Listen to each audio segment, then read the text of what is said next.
प्रणाम। कृष्णेंद्र कथा में स्वागत है। आज 9 तारीख है और आज का जो दिन है हम लोग सेलिब्रेट करते हैं एशो सभ्यता में, वो है 9 मार्च, भोगवान कन्या दिवस।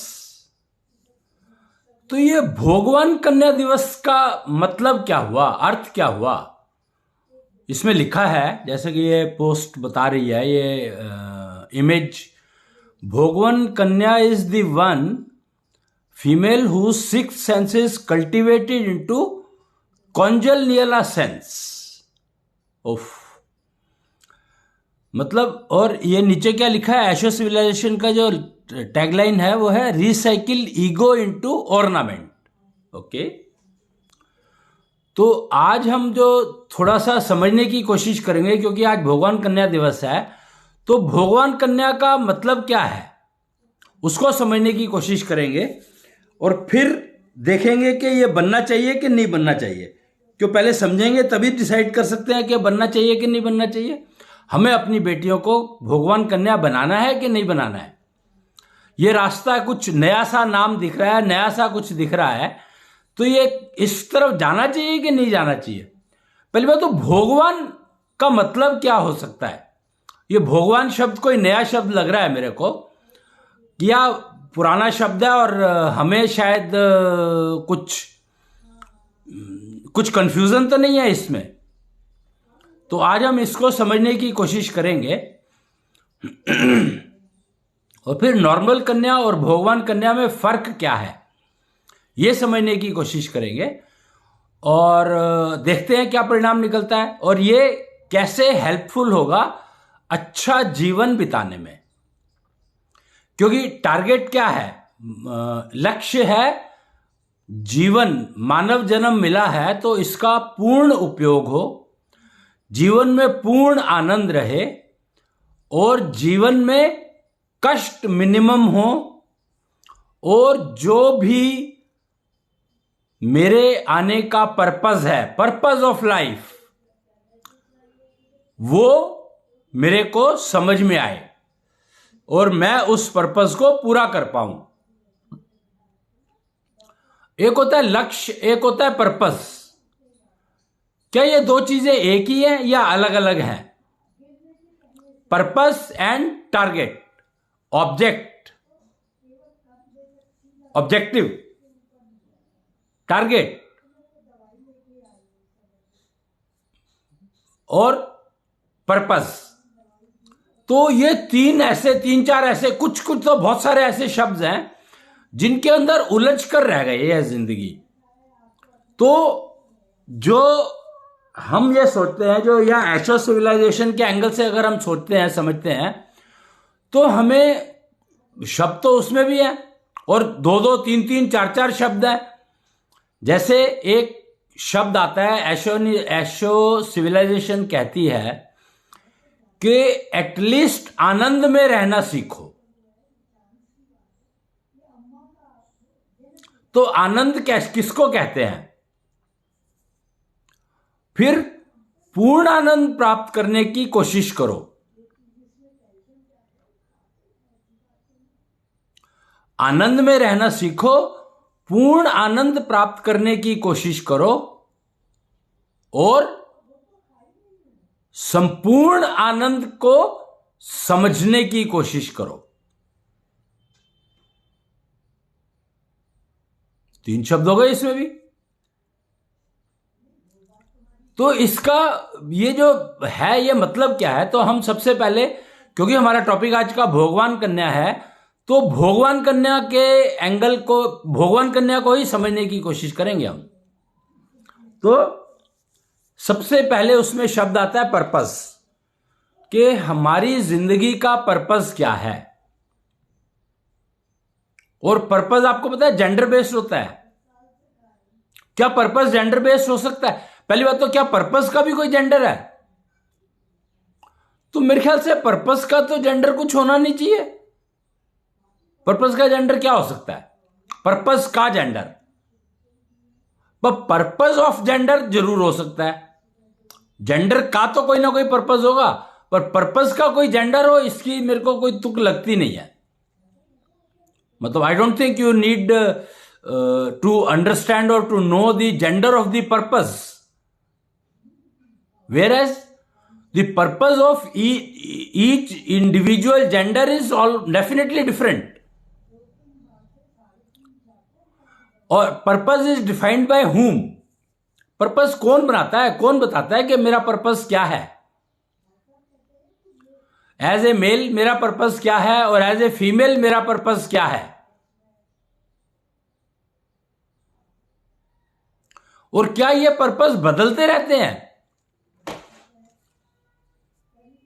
पर्पस तो मेरे ख्याल से बदलते रहते हैं भाई. पर्पस तो एक बहुत ही वेग सा शब्द है.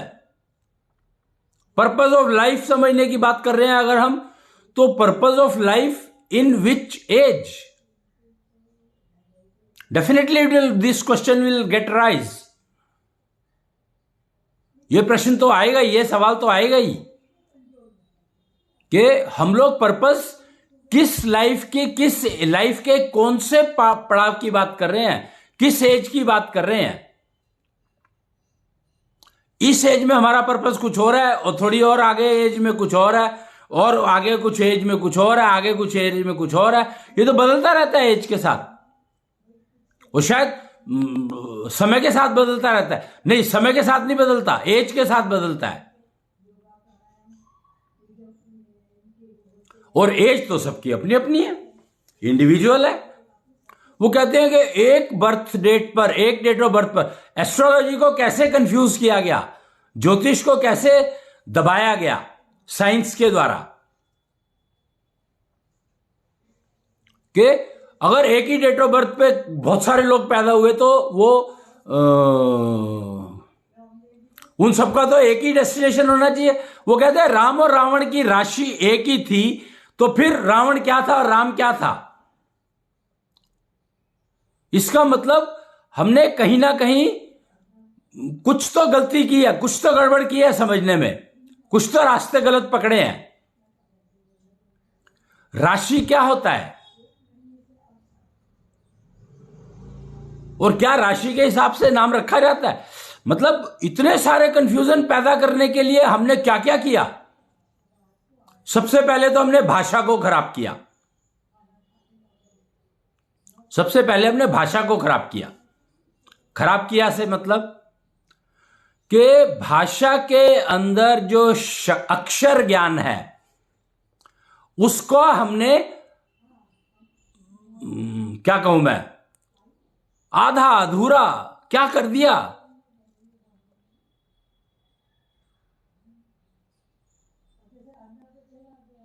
और भाषा के अधूरेपन के कारण ही हम अपने आप को ही अधूरा कर लिया, हमने अपनी लाइफ को ही अधूरा कर लिया. अधूरा भी क्या मतलब, करीब करीब सब लोग बर्बाद ही कर दिया. करीब करीब बर्बाद ही कर दिया. कैसे कि आधे अधूरे ज्ञान ने, आधे अधूरे अक्षर ज्ञान ने हमें यही पता नहीं पता हमें कि आज की तारीख में अक्षर ज्ञान, अक्षर शब्द का मतलब क्या है. क्या आप समझते हैं अक्षर शब्द का मतलब क्या है?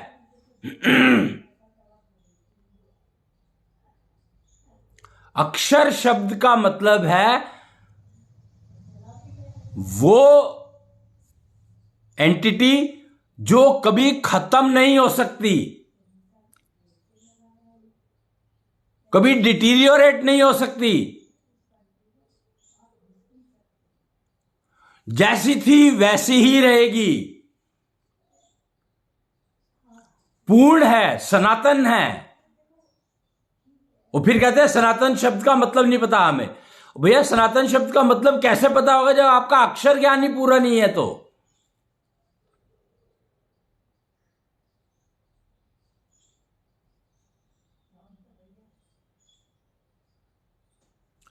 और आ के पीछे पूरा ब्रह्मांड छुपा है.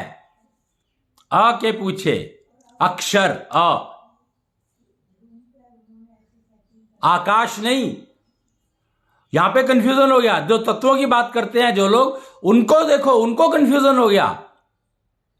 क्यों कहते हैं आकाश में सब कुछ छुपा है।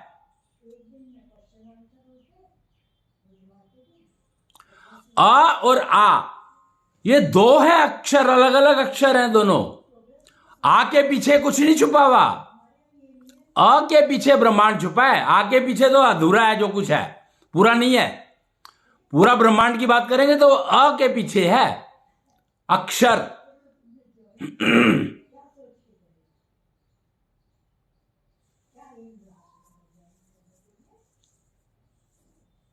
और अधूरे अक्षर ज्ञान के कारण हम अपनी इंद्रियों को ही पहचान नहीं पाए। अक्षर ज्ञान का अधूरापन है ये, कि हम अपनी इंद्रियों को ही नहीं जानते हैं। अब कहेंगे, आर्ग्यूमेंट करने वाले लोग क्या कहेंगे, साइंस क्या कहेगी, क्यों इंद्रियां पता तो है, आंख, नाक, कान, मुंह। तो भाई अगर ये इंद्रियां हैं तो पांचियां उनको बंद क्यों किया? चलो मान लो पांच भी पता है आपको, तो उनको बंद क्यों किया?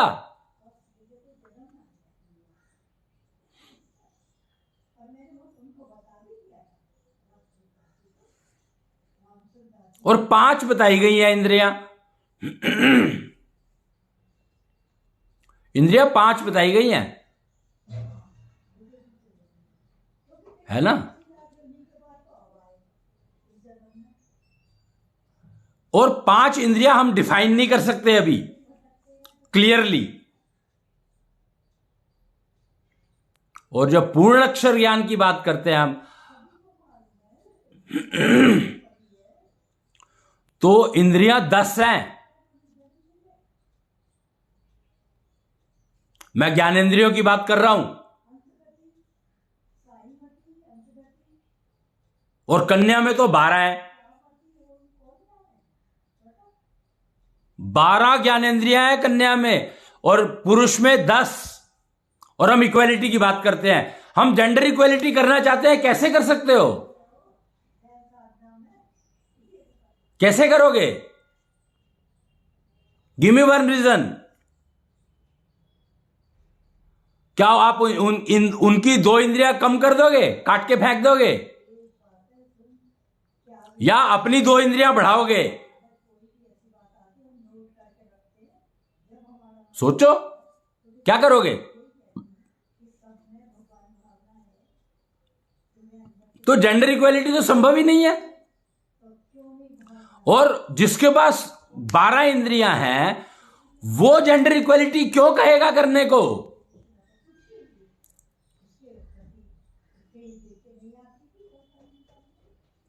आपके पास 50,000 रुपए हैं, तो आप उसको इन्वेस्ट करके 55,000 करना चाहोगे, या 50,000 को खर्च करके 10,000 करना चाहोगे?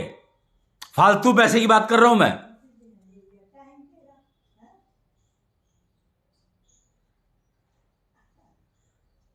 सोचो, समझो, देखो क्या कह रहा हूं मैं, क्या बताने की कोशिश कर रहा हूं मैं, कि अगर मेरे पास 50,000 रुपया फालतू है, तो मैं उसको इन्वेस्ट करके 55,000 बनाने की कोशिश करूंगा, या उसको फेंक करके 10,000 में कन्वर्ट करूंगा।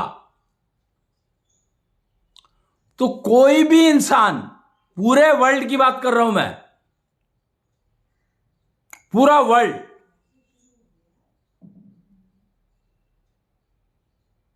पूरी ह्यूमन रेस एक ही बात कहेगी कि मैं 50 से 55 बनाने की कोशिश करूंगा। हो सकता है कुछ लोग कहें कि नहीं, मैं खर्च कर दूंगा, कम कर दूंगा।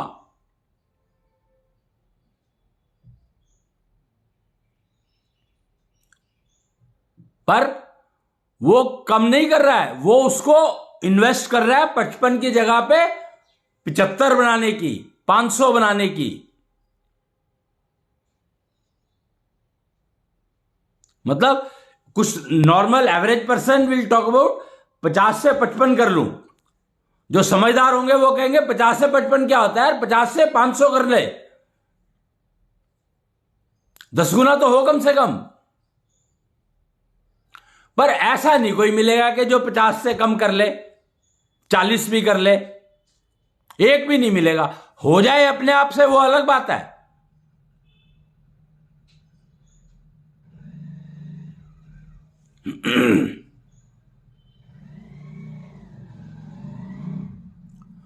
तो अब सोचो कि मेरे ख्याल से समझ आ गया होगा कि हम लोग पर्पस को समझने के लिए, पर्पस तो हर चीज का अलग अलग है,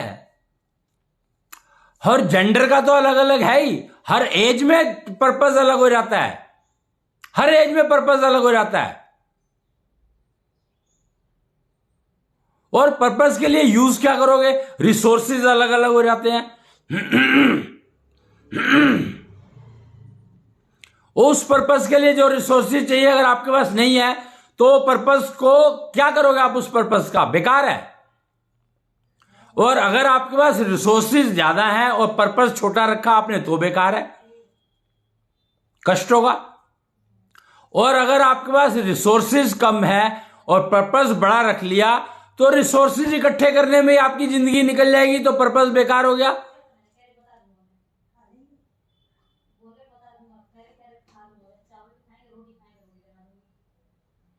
तो इसलिए लोगों ने क्या करना शुरू किया, देखो कंफ्यूजन अनलिमिटेड की बात कर रहा हूं मैं, कंफ्यूजन अनलिमिटेड।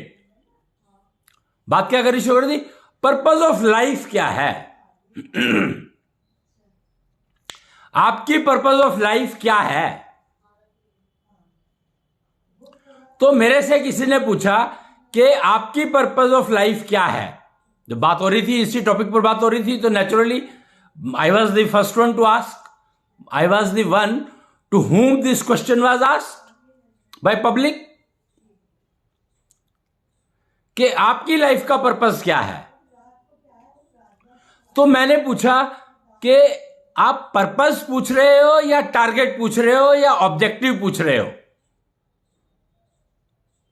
अब यहां पर प्रॉब्लम हो गई, क्यों, पर्पस, ऑब्जेक्टिव और टारगेट ये तो एक ही माने जाते हैं। मैंने कहा एक ही कैसे हो जाएंगे भाई, टारगेट तो जिंदगी का फिक्स है। If I am talking about purpose of life, तो पर्पस ऑफ लाइफ तो फिक्स है, वो मैंने किया ही नहीं।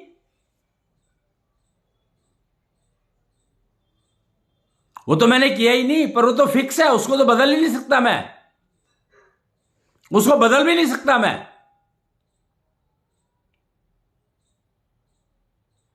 तो मैं टारगेट की बात कैसे कर सकता हूं। तुम टारगेट पूछ रहे हो या मैं, मेरे से टारगेट पूछ रहे हो या मेरे से पर्पस पूछ रहे हो या मेरे से ऑब्जेक्टिव पूछ रहे हो।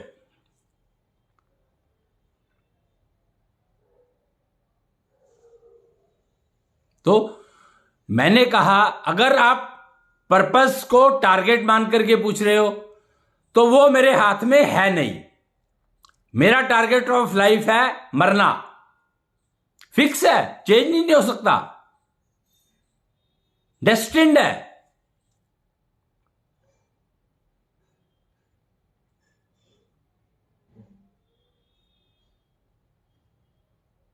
आप बदल सकते हो क्या अपना टारगेट? मैं तो नहीं बदल सकता, क्या आप बदल सकते हो? नहीं बदल सकता, कोई भी नहीं बदल सकता, एटर्नल है, सनातन है। तो सनातन शब्द समझ ही तभी आएगा आपको जब आप समझोगे कि टारगेट ऑफ लाइफ तो फिक्स है, पहले से ही डिफाइंड है। जब आप पैदा हुए थे, जब आप पेट में आए थे, तभी डिसाइड हो गया था, क्योंकि कुछ लोग पेट में ही मर जाते हैं, बाहर नहीं आते। तो टारगेट ऑफ लाइफ तो फिक्स है, आपके हाथ में है ही नहीं।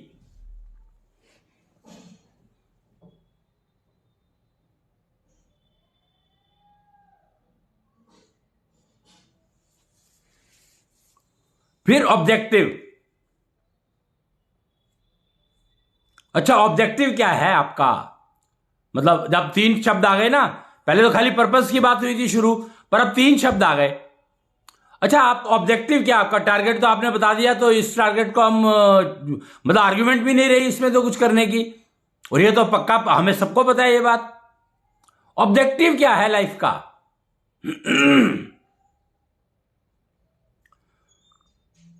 तो मैंने कहा सोच लो क्या पूछ रहे हो, टारगेट नहीं पूछ रहे हो अब आप ऑब्जेक्टिव पूछ रहे हो लाइफ का।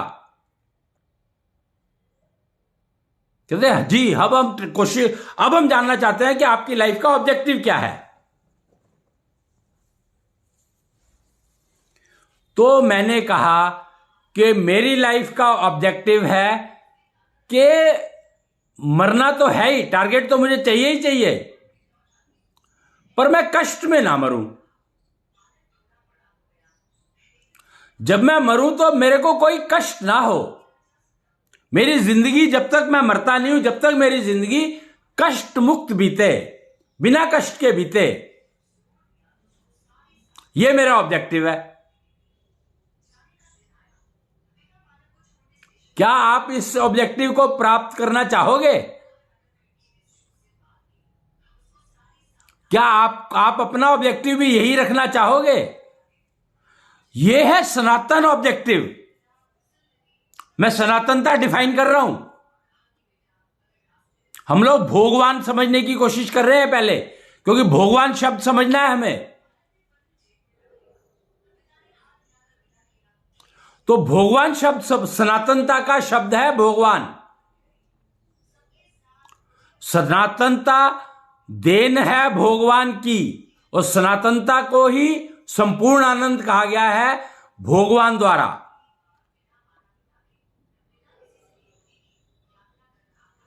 तो objective of my life is to have pain free living. Target तो है ही मेरा मरना, पर लिविंग मेरी हो तो वो पेन फ्री होनी चाहिए, कष्ट नहीं होने चाहिए मेरी लिविंग में। ये मेरा ऑब्जेक्टिव है।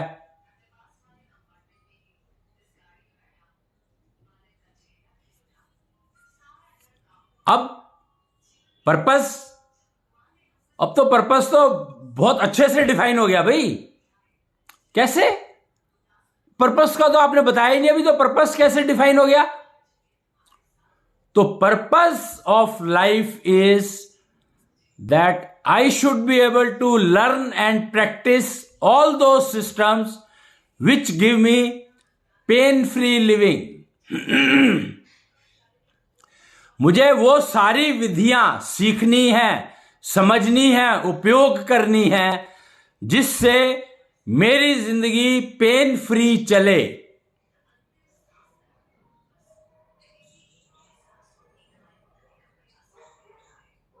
ये मेरे लाइफ का पर्पस है। और सनातनता को जो समझते हैं लोग, वही ये 3 शब्द समझ पाएंगे। भगवान को जो पूजते हैं लोग, वही ये 3 शब्द समझ पाएंगे।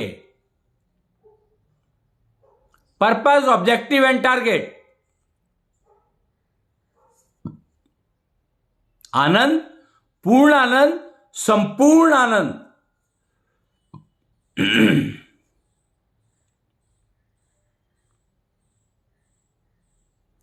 सीखने में जो आनंद मिले, सीखना वो है जिसमें आनंद मिले। करना वो है जो पूर्ण आनंद दे।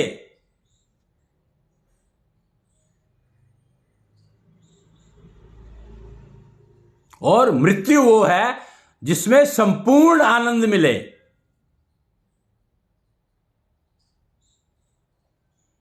ये है सनातनता के पिलर 3।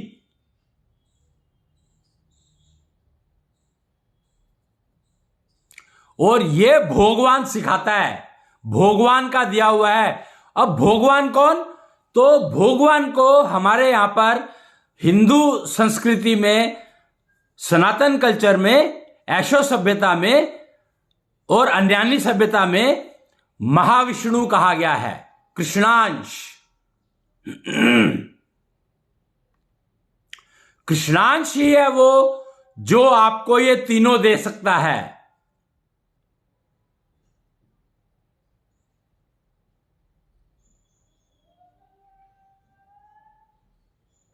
और भोगवान कन्या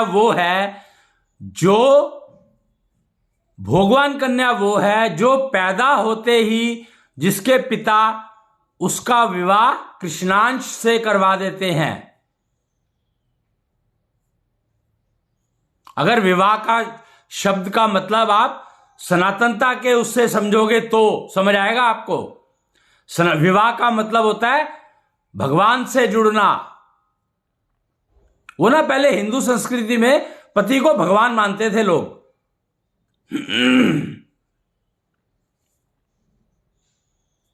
पत्नियां पति को भगवान माना करती थी, इसीलिए स्वयंवर की प्रथा होती थी। वो पहचान लेती थी अपने भगवान को।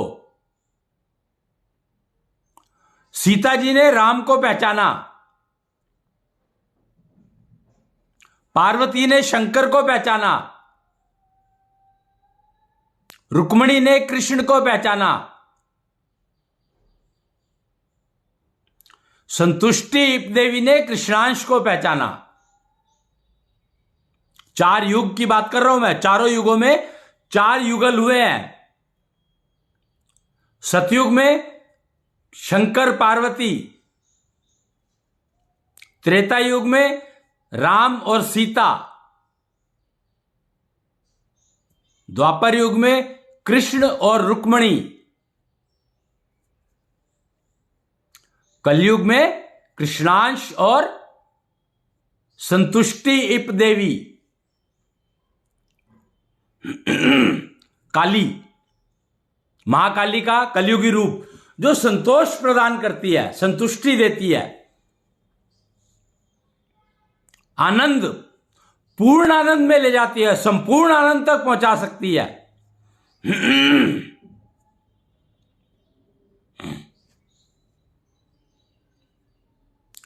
तो भोगवान कन्या वो है जिसका पैदा होते ही छठी पे विवाह हो जाए। छठी भी नहीं, पैदा होते ही विवाह हो जाए कृष्णांश से। वो कन्या है भोगवान कन्या।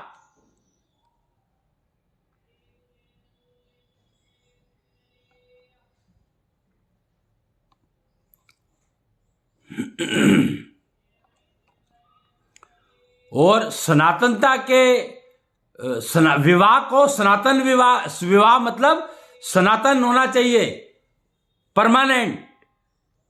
वो कहते हैं ना 7 जन्मों का विवाह है, तो उसका मतलब क्या है? वो तभी संभव है जब आप कन्या भोगवान हो। ये कन्या पर डिपेंडेंट है। स्वयंवर की प्रथा होती थी और पुरुष को कोई अधिकार नहीं था चुनने का। पुरुष को अधिकार था ही नहीं स्त्री चुनने का, कन्या चुनने का विवाह के लिए।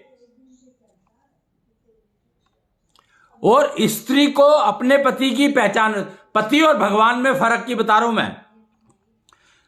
स्त्री पति को, जो पत्नी है वो पति को भगवान के रास्ते पर चला सकती है, भगवान बना सकती है,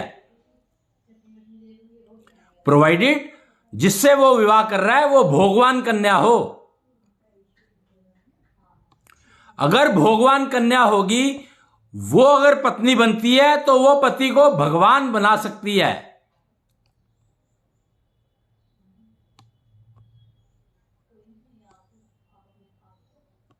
और भोगवान कन्या के लिए पिता को अपनी पुत्री के घर में, अपने घर में पुत्री का जन्म होते ही उसका विवाह कृष्णांश से करना है। महाविष्णु का संपूर्ण रूप कृष्णांश। और वो क्यों करना है? क्योंकि कृष्णांश है कौन, पहले अब यह समझना जरूरी है।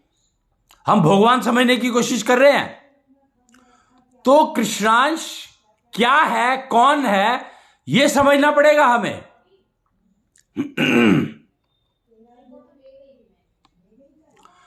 कृष्णांश है हवा की आत्मा। हवा को अगर आप जीवित मानते हो, मानना ही पड़ेगा, आपके मानने या ना मानने से कोई फर्क नहीं पड़ने वाला। हवा जीवित है कृष्णांश की वजह से, और आप जीवित हो कृष्णांश की वजह से, हवा की वजह से। आप कृष्णांश की वजह से जीवित नहीं हो, आप हवा की वजह से जीवित हो, पर हवा जीवित है कृष्णांश की वजह से। तो जो आपने कन्या का विवाह कृष्णांश से किया पैदा होते ही, तो इसका मतलब है कि वो कन्या अब कृष्णांश का भोग लगा सकती है। भोगवान कन्या दिवस है आज 9 मार्च।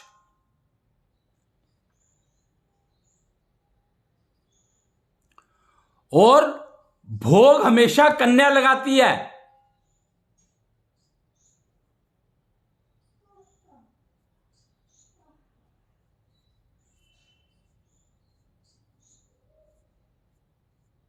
भोग यानी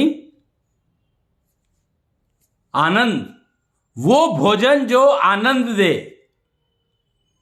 वो क्रिया जो आनंद दे, वो काम, वो आप कैरियर, वो प्रोडक्ट फैक्ट्री, वो इंडस्ट्री, वो काम जो आप कर रहे हो, कैरियर आपका जो है, वो आपको आनंद दे, वो कैरियर ही कामयाब है। वो इसी कैरियर में आप कामयाब हो सकते हो। वो कैरियर, वो काम जिसमें आपका मन लगे, आनंद से ही पूर्णानंद की तरफ जाओगे, और तभी मरते समय संपूर्ण आनंद में रहोगे। वही मृत्यु कामयाब है।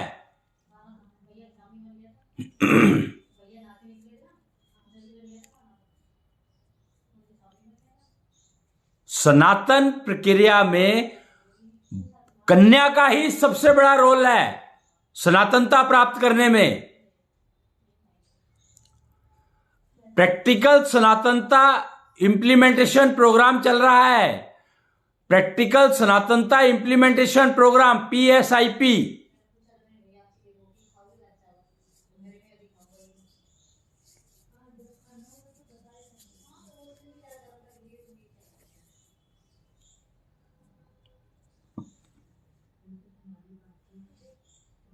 और सनातनता के उसमें जिंदगी में पर्पस समझने की जरूरत नहीं है, ऑब्जेक्टिव समझने की जरूरत नहीं है, डेस्टिनेशन समझने की जरूरत नहीं है, क्योंकि ये डिफाइंड है।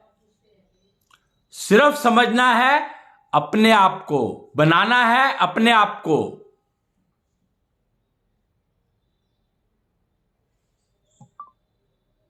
और पेरेंट्स की रिस्पॉन्सिबिलिटी, अगर बेटी है तो उसको भगवान के साथ, कृष्णांश के साथ विवाह डिक्लेयर करना जरूरी है जैसे ही पैदा होती है। अगर आप चाहते हैं कि आपकी लड़की कभी भी विधवा ना हो, कभी भी, नेवर एवर, और वो कृष्णांश का भोग लगाना सीख ले।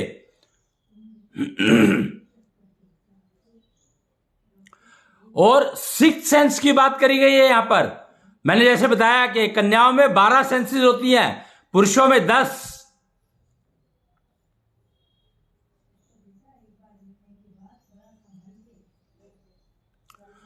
तो प्राइमरीली 5 और 6 होती हैं, और वो बन सकती हैं इतनी।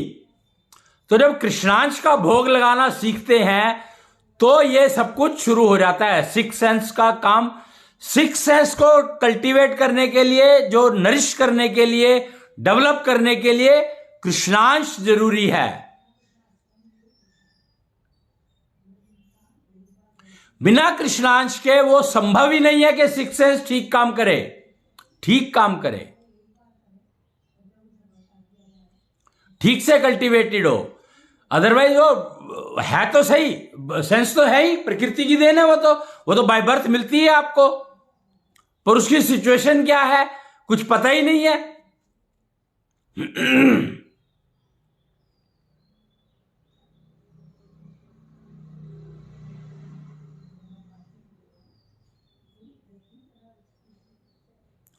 वो सिक्स सेंस ही है जो आपको अपने पति, कौन आपका पति होना चाहिए, वो पहचान कराती है।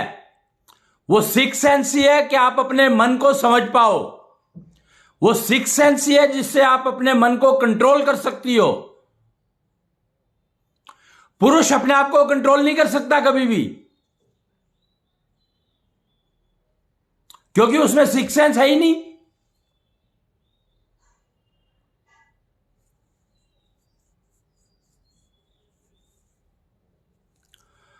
तो कन्या स्त्री ही सिखा सकती है। मां को इसीलिए पहला गुरु कहा गया है कि वो अपनी सिक्स सेंस का उपयोग करके बेटों को, लड़कों को सिखा सकती है अपने आप को समझना, अपनी इंद्रियों को कृष्ण तत्व से कनेक्टेड रखना।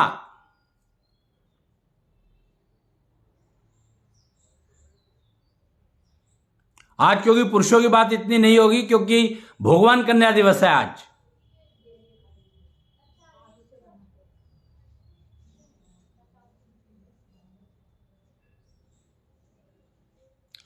और कभी भी कोई उससे होता है ना, कोई भी कष्ट आता है तो सबसे पहले मां याद आती है। एक वो कहानी है छोटी सी, एक यहां पर मैं सुनाना चाहूंगा कि एक अदालत में केस चल रहा होता है और जो एक किसी ने चोरी की होती है और उसकी सजा मिलनी होती है उसको। तो जज कहता है कि सजा तो तुम्हें मिलेगी, तुम बताओ क्या चाहते हो। कोई इच्छा पूछी, तुम्हारी इच्छा क्या है? कहते हैं मैं अपनी मां से मिलना चाहता हूं। उसने कहा तो सिंपल है। उसने कहा, बुलाया उसको, उसकी मां को मिला और उसने उसके कान काट दिए, मां के कान काट दिए उसने।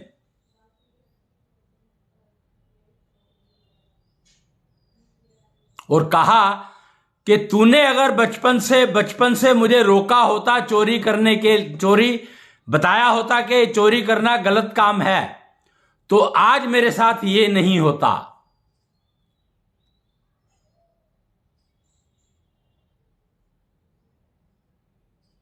बेटियां अपनी मां को दोष देती हैं कि काश तूने मुझे ये सिखाया होता तो मैं ये काम ना करती या ये काम ठीक से कर पाती।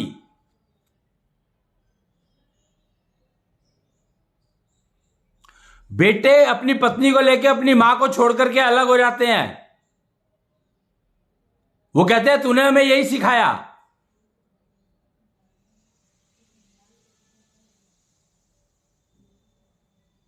कोई किसी और को दोष नहीं देता है, सिर्फ मां को ही देता है। क्यों? कोई तो कारण होगा। सारे अक्रॉस द ग्लोब ये चल रहा है, कारण तो कुछ होगा। तो कारण है कि मां ने अपनी सिक्स सेंस को यूज ही नहीं किया, उपयोग ही नहीं किया उसको कल्टीवेट ही नहीं किया। उसको मतलब वो जैसी थी वैसी पड़ी रह गई, कूड़ा कबाड़। उसका उपयोग करना सीखा ही नहीं।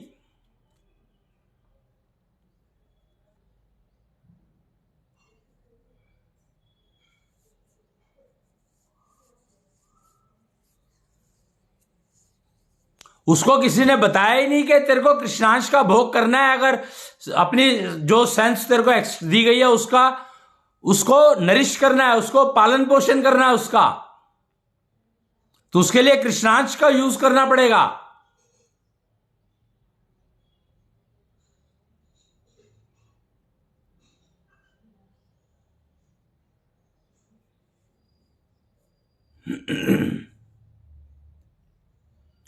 और उसने सीखने की कोशिश नहीं करी, समझने की कोशिश नहीं करी ये बात, जबकि सिक्स सेंस के बारे में सब जानते हैं।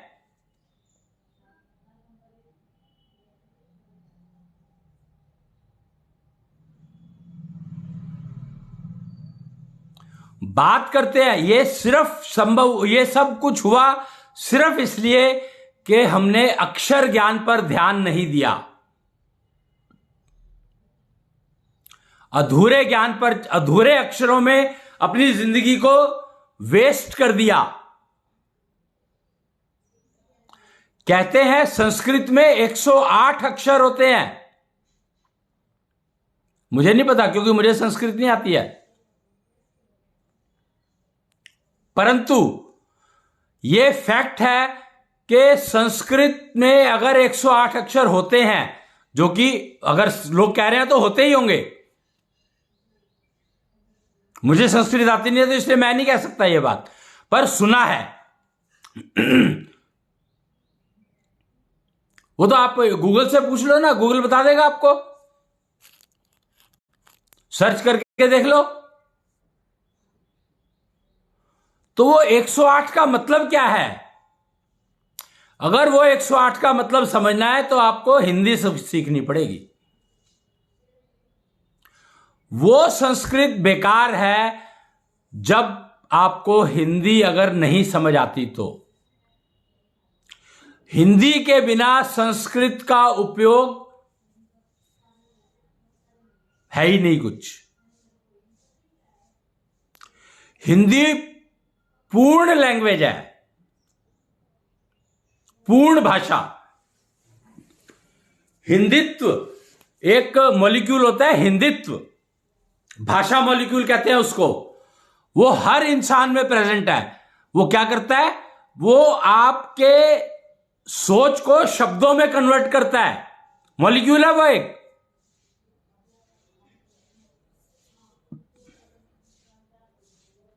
जो आपकी सोच को शब्दों में कन्वर्ट करता है। कहते हैं मौन व्रत की बात करी जाती है कि जितना मौन रहोगे उतना सुखी रहोगे। इसका मतलब क्या है पता है?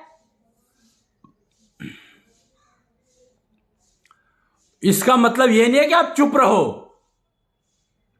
इसका मतलब यह है कि आप जो बोलने वाले हो वो सोच समझ कर बोलो।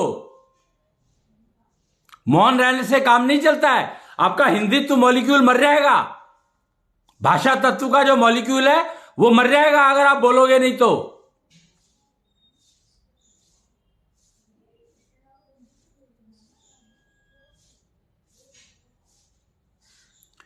संस्कृत बोलने के लिए, कन्वर्सेशन के लिए बहुत अच्छी है, परंतु विधि चाहिए, क्योंकि प्रोनाउंसिएशन उसकी बड़ी टिपिकल है। अगर संस्कृत में आप वार्तालाप करते हैं, बातचीत करते हैं, तो आपकी इम्यूनिटी बढ़ती है। पता है आपको यह बात?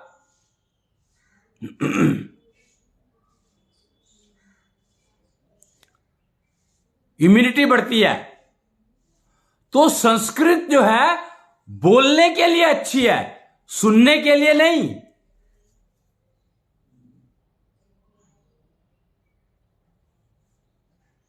अब ये बड़ी अजीब सी बात नहीं होगी कि कोई बोलेगा तो दूसरा सुनेगा ही ना।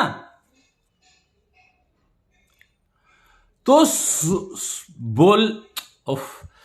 संस्कृत बोलने के लिए अच्छी है। अच्छी से मतलब यूजफुल है, उपयोगी है। अगर आप संस्कृत में बोलते हो तो आपको लाभ होता है। आप संस्कृत में सुनते हो तो लाभ नहीं होता है।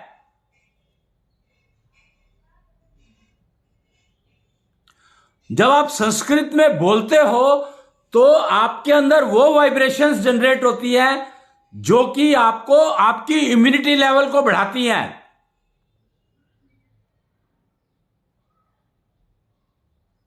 पर आप जब सुनते हो तब नहीं होता ये लाभ। ये समझ लेना, मोटी बात है ये बहुत। वो बता रहा हूं मैं आपको, सनातनता के पैरामीटर्स बता रहा हूं मैं आपको। संस्कृत जब बोली जाती है तो नाभि से बोली जाती है, जबान से नहीं बोली जाती। संस्कृत बोली जाती है नाभि से। जब आवाज नाभि से निकलने लगे आपकी, तब वो आपको लाभ पहुंचाएगी। और जो आप सुनते हो तो वो नाभि में नहीं जाता।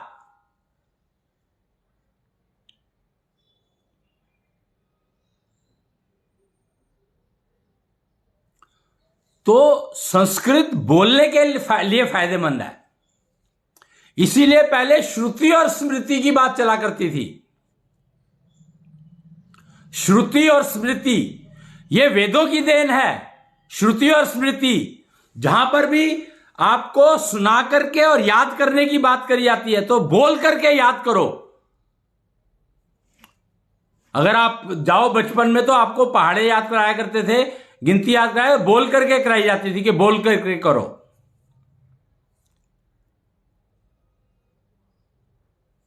तो बोल करके करते हो तो आपको याद रहता है। क्यों?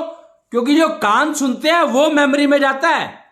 जो आप बोलते हो वो नाभि से बोलते हो। जब तक नाभि से नहीं बोलोगे, जब तक आपकी भाषा बेकार है। यानी आप समझो कि आपका हिंदी तत्व, जो हिंदित्व मॉलिक्यूल जो है वो मरा हुआ है, तकरीबन मरा हुआ है, बीमार है। मरा हुआ नहीं कहो, चलो उसको बीमार कह सकते हैं हम। अगर आपकी आवाज नाभि से निकल रही है तो समझो आपका हिंदी मॉलिक्यूल स्वस्थ है, नहीं तो वो बीमार है। लोग सोचते हैं आवाज गले से निकलती है, बहुत मूर्खता वाली बात है ये अधूरा ज्ञान है। सनातनता का जो ज्ञान है वो कहता है कि अगर आप नाभि से नहीं बोल रहे हो तो आपका बोलना बेकार है।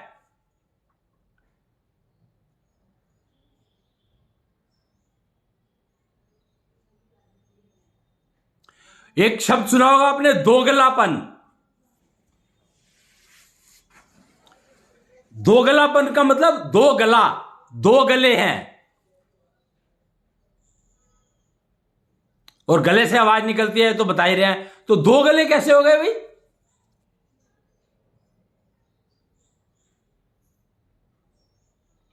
दो गले ऐसे हो गए कि कभी तो आप गले से बोल रहे हो और कभी आप नाभि से बोल रहे हो। तो ये कहता है confuse, this is what is exactly called confusion.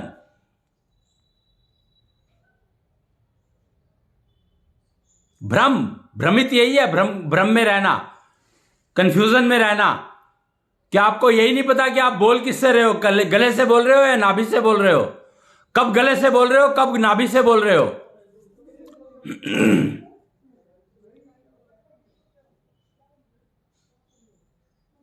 तो उसका तोड़ ये निकाला, अधूरी लैंग्वेज की बात कर रहा हूं मैं, आधी अधूरी भाषा, कि उसका तोड़ ये निकाला कि मौन व्रत धारण कर लो।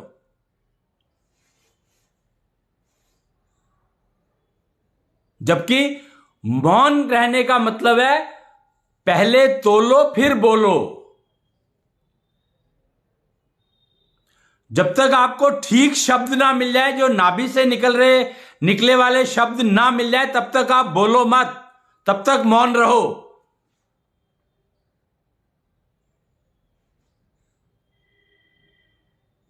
पर इतना टाइम तो मिलता ही नहीं। सामने वाले ने कुछ कहा, तुरंत जवाब, तुरंत।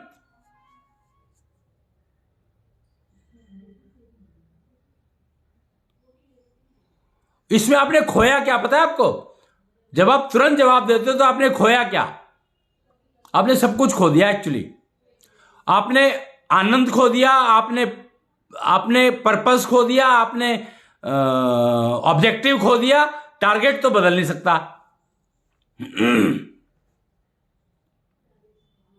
मानव जो रखता रहा छोटे छोटे लक्ष्य, हो ना सका फिर कभी अपने ही समकक्ष।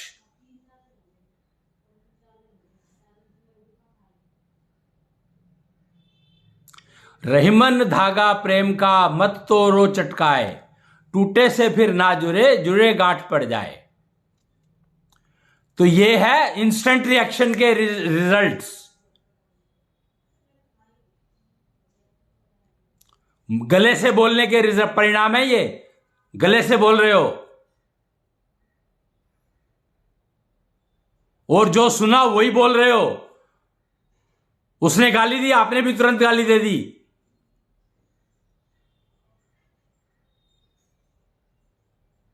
उसने गाली दी, मैंने ली नहीं। तो आप इन उलझनों में, इसी चक्कर में उलझे रह जाओगे, फंसे रह जाओगे। तो सिक्स सेंस का उपयोग तो होगा ही नहीं। भगवान कन्या कैसे बनेगी?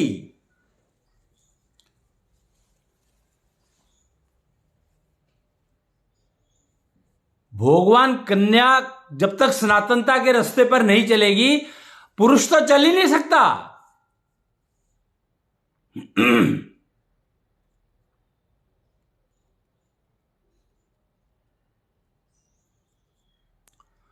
और सनातनता के रास्ते पर चलना है तो कृष्णांश का भोग लगाना तो सीखना ही होगा, कोई हल नहीं है।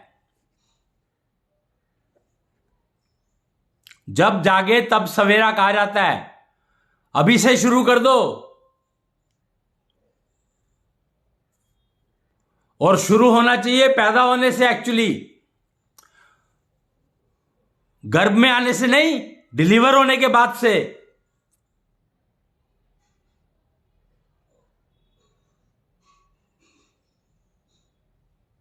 तभी आप भगवान कन्या बन पाओगी। कन्याओं को पालना बहुत ही सरल है और बहुत ही मुश्किल है। आजकल तो यह कहा जाता है कि लड़की पालना सबसे मुश्किल काम है, जबकि लड़की तो अपने आप को अपने आप पाल लेती है। फिर यह भी कहा जाता है कि लड़की तो बहुत जल्दी बड़ी हो जाती है। अरे बड़ी हो गई तो इसका मतलब पाल लिया ना उसने अपने आप को,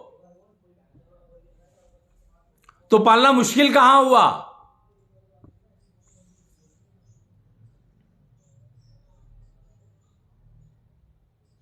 पालना मुश्किल कहां हुआ। कन्या को पालना तो सबसे सरल है, सबसे आसान है। वो सीखती बहुत जल्दी है, उसका स्क्वायर क्वोशिएंट बहुत हाई होता है, उसकी ऐशोनिधि बहुत हाई होती है पुरुष के मुकाबले में, लड़कों के मुकाबले में।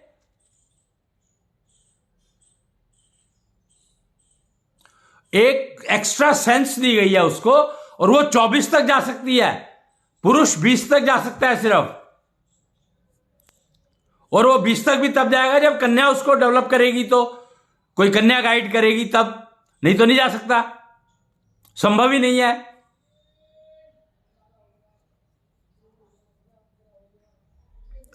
तो पुरुष तो टोटली डिपेंडेंट है कन्या के ऊपर।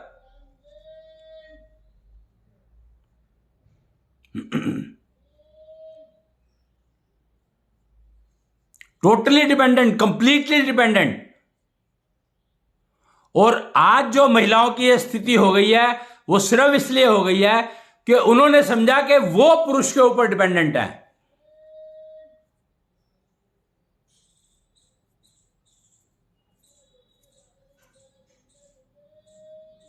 और उन्होंने अपनी मेंटल वेल्थ को बर्बाद कर लिया, सिक्स सेंस को, मतलब मरणासन्न छोड़ रखा है, बीमार, कैंसर हुआ है।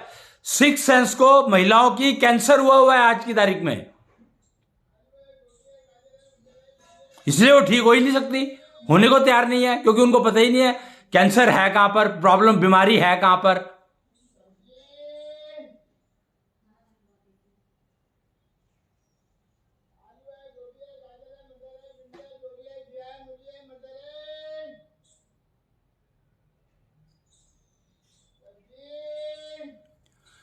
तो भगवान कन्या is the one whose six senses cultivated into कॉन्जनलियला सेंस।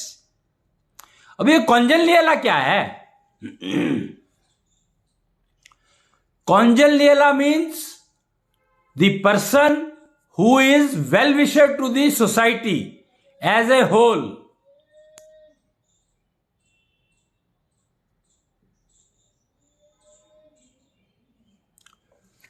तो सिक्स सेंस जब तक कॉन्जनलियला सेंस नहीं बनेगी, तब तक वो सोसाइटी का भला सोच ही नहीं सकती।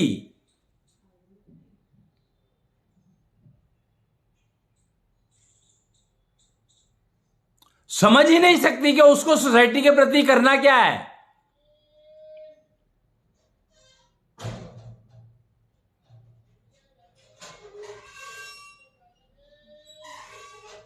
कोई संभावना ही नहीं है कि वो सोसाइटी के प्रति कुछ करने लायक बने। आनंद यानी सिक्स सेंस ठीक ठाक है। पूर्ण आनंद means six sense and functional organ, मतलब कर्मेंद्री भी बन गई और ज्ञानेंद्री भी बनती है।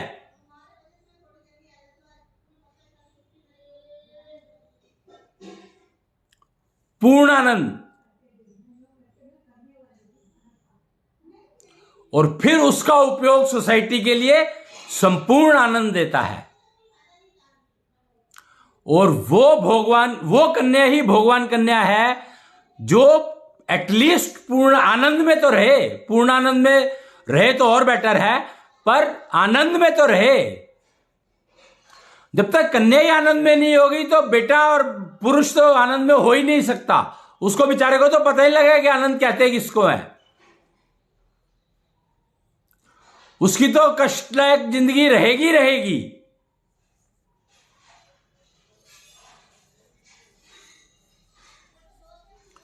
और यह समझना है तो आप मोटा मोटा पृथ्वी को समझो, गाय को समझो। पृथ्वी की मां है गाय। अगर गाय पृथ्वी को नहीं पालती है तो पृथ्वी तो अधूरी हो ही गई, पोल्यूशन हो ही गया। अगर गाय पृथ्वी को पालती है तो पोल्यूशन मुक्त होती है धरती। और अगर गाय पृथ्वी को नहीं पालती है तो पोल्यूशन पृथ्वी से हट नहीं सकता। और पोल्यूटेड पृथ्वी आपको जो अनाज देगी, खाने को देगी, भोजन देगी, वो सारा का सारा कष्ट देगा। आनंद तो भूल जाओ, दूर दूर तक, दूर दूर तक भूल जाओ आनंद। जब आनंद ही नहीं होगा तो पूर्ण आनंद और संपूर्ण आनंद का तो सिस्टम ही खत्म हो गया। तभी अब लोग जो है टारगेट को छोड़ दिया, ऑब्जेक्टिव को छोड़ दिया, पर्पस पर आ गए।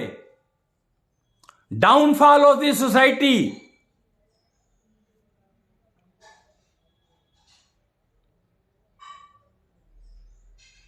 अब इससे नीचे जा ही नहीं सकते।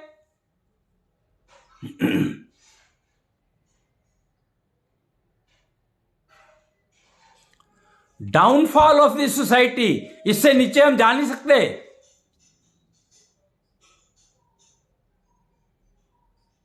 और ये सब किसकी वजह से हो रहा है? पिता की वजह से। पता है आपको ये बात? इसका sole responsibility is with father. पिता के कारण हो रहा है ये, क्योंकि पिता ने अपनी कन्या का विवाह कृष्णांश से नहीं करवाया।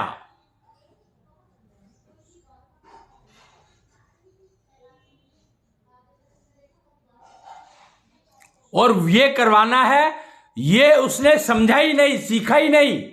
क्यों नहीं सीखा? क्योंकि वो तो गुलामी करने में लग गया।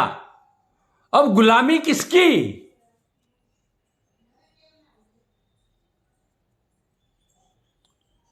पता ही नहीं है।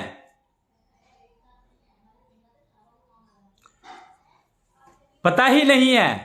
आज 9 मार्च है और भगवान कन्या दिवस है। तो आज की जो सबसे इंपॉर्टेंट जानकारी जो देनी है मुझे, वो अब दे रहा हूं मैं। आज से सरस्वती धन जागृत हुआ है। आ तो क्या था 2006 में, पर आज से जागृत हुआ है सरस्वती धन। अभी तक जो चल रहा था वो लक्ष्मी धन चल रहा था।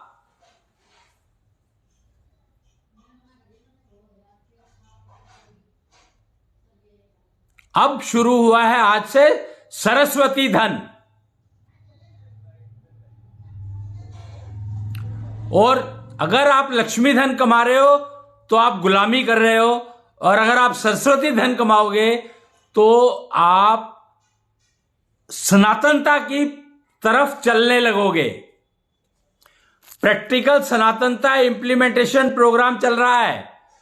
तो वो प्रोग्राम में आप जब प्रैक्टिकल सनातनता इंप्लीमेंटेशन प्रोग्राम में चलना चाहते हो तो आपको सरस्वती धन अपनाना पड़ेगा।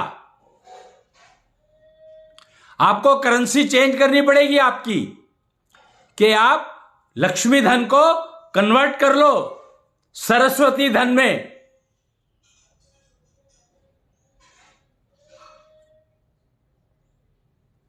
यह कन्वर्शन शुरू हो चुका है।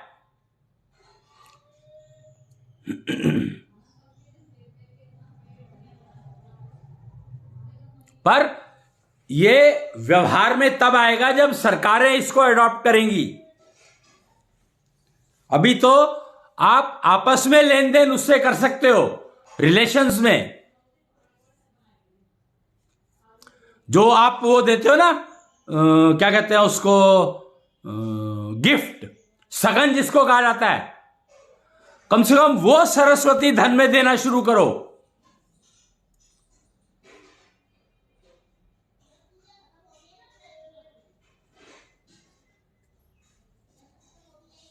ये 2006 से आ चुका है। वैसे 30 मार्च 2006 को इसका जन्म हो गया था, पर बैठा आ जाए मार्केट में। इसके बारे में जो चर्चा तो थी, पहले लोग कुछ कुछ तो यूज कर रहे थे, समझने की कोशिश कर रहे थे, पर एक्चुअली अब इसको निश्चल माता ने अपने कंट्रोल में ले लिया है। निश्चल माता कौन? महाकाली।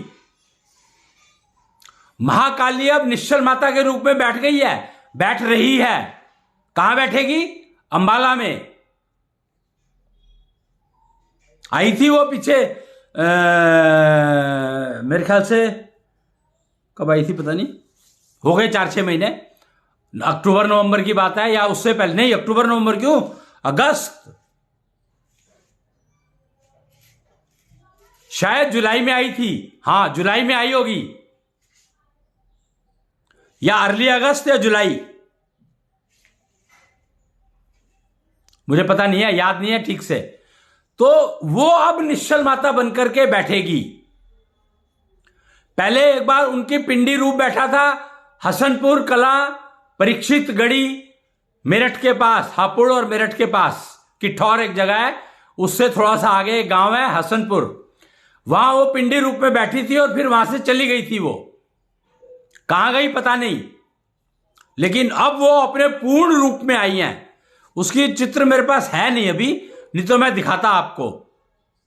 बैठी हुई है उग्रसेनपुरी में अभी वो, मतलब उग्रसेनपुरी में बैठी है। आज से उनकी प्रक्रिया शुरू हुई है, यज्ञ शुरू हुआ है। वो निश्चल माता बनकर के अंबाला में बैठेंगी, कृष्णिष्ठ के दरबार में, शुक्रायु भगवान के साथ। और शाम बैठे हैं वहां पर, कुच्छल शाम बैठे हैं वहां पर। आई थिंक कुच्छल शाम आपको चित्र दिखाया कि नहीं दिखाया मुझे पता नहीं, दिखाया होगा। कुच्छल शाम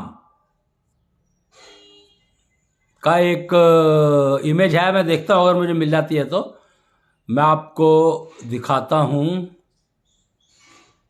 एक उनकी मिल तो गई है इमेज तो, पर वो उसमें लिखा नहीं है, तो लिखे हुए भी हैं कहीं पर। मैं एक सेकंड, ये रहे जी, ये कुच्छल श्याम अंबाला में बैठे थे, अभी आकर के बैठे हैं, और इनके बाद ही आई हैं वो। और शुक्रायु भगवान और निश्चल माता और कुच्छल श्याम, कुच्छल भैरव, अब ये सारे के सारे यहां बैठे हैं, बैठेंगे। शाम बैठ चुके हैं, कुच्छल भैरव बैठे, पहले बैठे थे, और अब ये दोनों जाकर के बैठ जाएंगे वहां पर। आज से यज्ञ शुरू हो रहा है, मतलब आज से यज्ञ शुरू होगा क्या? आज 9 तारीख है ना?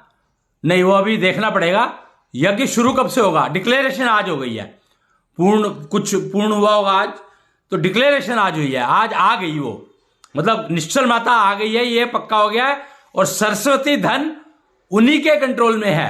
अगर आप देखोगे ना, लक्ष्मी की जब मूर्ति दिखाई जाती, लक्ष्मी को दिखाया जाता है तो वो गोल्ड के सिक्के फेंक रही होती है,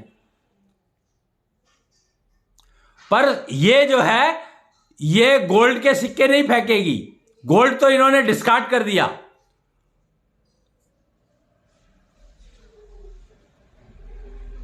निश्चल माता के सिक्के होंगे अलग से, अपने होंगे, किस चीज के होंगे मुझे नहीं पता। निश्चल माता लिखा होगा उस पे या ताऊ अकूतनाथ लिखा होगा। ताऊ अकूतनाथ की देखरेख में चल रहा है ये सब कुछ।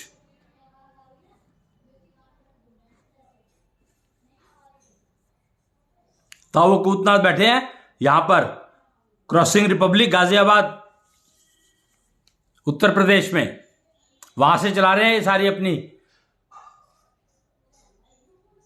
नेटवर्क, इंटरनेट ब्रह्मांड का।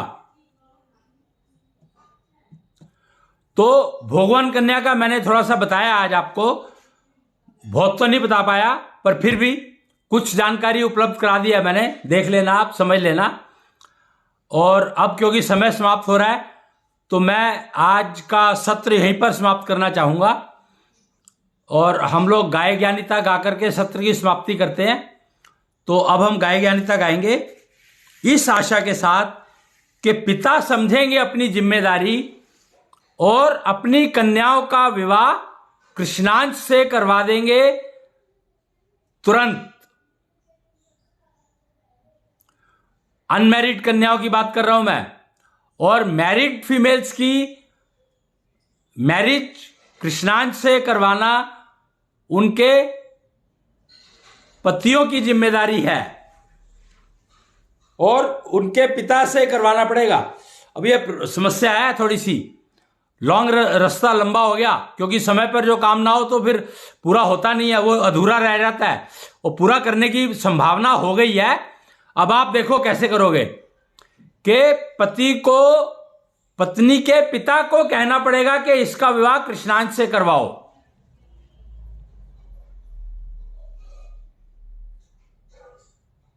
प्रक्रिया है, प्रोसीजर है।